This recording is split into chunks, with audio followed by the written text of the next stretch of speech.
Palakkad Kanjikode industries സമ്മിറ്റിൽ ജനപങ്കാളിത്തം കുറഞ്ഞതിൽ സംഘാടകർക്ക് മുഖ്യമന്ത്രിയുടെ വിമർശനം. പരിപാടിയുടെ ഗൗരവം ഉൾക്കൊണ്ടില്ലെന്നാണ് കുറ്റപ്പെടുത്തൽ. ഇങ്ങനൊരു പരിപാടി ഇതുപോലെയാണോ നടത്തേണ്ടതെന്നും ഇപ്പോൾ കൂടുതലൊന്നും പറയുന്നില്ലെന്നും മുഖ്യമന്ത്രി പറഞ്ഞു. സർക്കാർ ചെയ്ത നല്ല കാര്യങ്ങൾ മാധ്യമങ്ങൾ ഇകഴ്ത്താൻ ശ്രമിക്കുന്നുവെന്നും മുഖ്യമന്ത്രി കുറ്റപ്പെടുത്തി.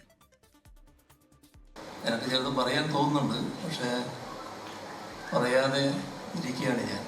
അത്രയും വിപുലമായ ഒരു പരിപാടിയുടെ ആ ഗൗരവത്തിൽ നിങ്ങൾക്കത് ഉൾക്കൊള്ളാൻ കഴിഞ്ഞോ എന്നുള്ള സംശയമാണ് എന്നിൽ നിറഞ്ഞു നിൽക്കുന്നത്.